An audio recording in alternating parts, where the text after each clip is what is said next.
அல்லிமுல்லையோட அம்மா இறந்ததுக்கப்புறம் அவள் எப்படி வந்து பொறுப்பாக தன்னோட வேலையை வந்து பார்க்குறா அப்படிங்கிறத ஒரு சின்ன கதையாக நம்ம வந்து பார்ப்போம். அம்மா போனதுக்கப்புறம் அந்த வீட்டில் வந்து குழந்தைன்னு சொல்லிக்க யாருமே இல்லை. விடிறதுக்கு முன்னாடியே அல்லிமுல்லையும் அவனோட தம்பியும் வந்து வயலுக்கு நடக்க ஆரம்பிச்சிடுறாங்க வேலை பார்க்குறதுக்கு. காலையில் சூரியன் உதிக்கிறதுக்கு முன்னாடியே அவங்க வாழ்க்கை வந்து வேலைக்கு தயாராகிடுது. அந்த கத்திரி செடிகளுக்குள்ளே போயிட்டு அவங்களோட சின்ன கைகள் வந்து காயமாக போகுதோ அல்ல அவங்களோட வியர்வை வந்து மண்ணோடு கலந்து கண்ணீராக வழிவக போகுதோ தெரியலை. ஆனால் அக்கா ஒரு நாளுமே தம்பிக்கிட்ட அக்காவுக்கு முடியலை அப்படின்னு காமிக்கவே மாட்டாள்.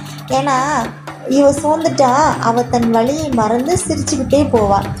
இன்னும் கொஞ்சம் தாண்டா, நாளைக்கு சாப்பாடு இருக்கும் அப்படின்னு சொல்லிட்டு அந்த சின்ன வார்த்தை வந்து அவன் தம்பிக்கு வந்து ரொம்ப பெரிய தைரியமாக இருக்கும். அதே நேரம் அவங்க அப்பா இருக்காங்களே, உயிரோடு தான் இருக்கார், ஆனால் அவரால் வந்து எந்த பிரயோஜனமும் இல்லை, ஒரு ஆதரவு கூட இருக்காது.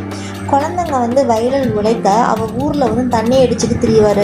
அப்பான்னு சொல்லிக்க ஒரு நிழல் கூட அவங்களுக்கு வந்து கிடையவே கிடையாது. சாயங்காலம் ஆகும்போது கத்தரிக்கொடியை தூக்கிட்டு 2 பேரும் வீடு திரும்புவாங்க.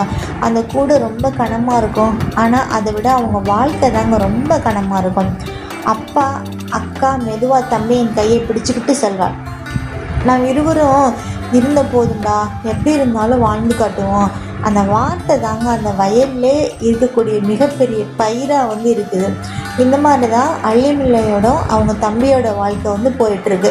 இந்த ஸ்டோரி உங்களுக்கு பிடிச்சிருக்கு அப்படின்னா நம்ம சேனலை சப்ஸ்கிரைப் பண்ணிவிட்டு பக்கத்தில் இருக்கிற பெல் ஐக்கனை கிளிக் பண்ணிவிட்டு நம்ம வீடியோவுக்கு வந்து ஒரு லைக் போட்டுருங்க. Thank you friends.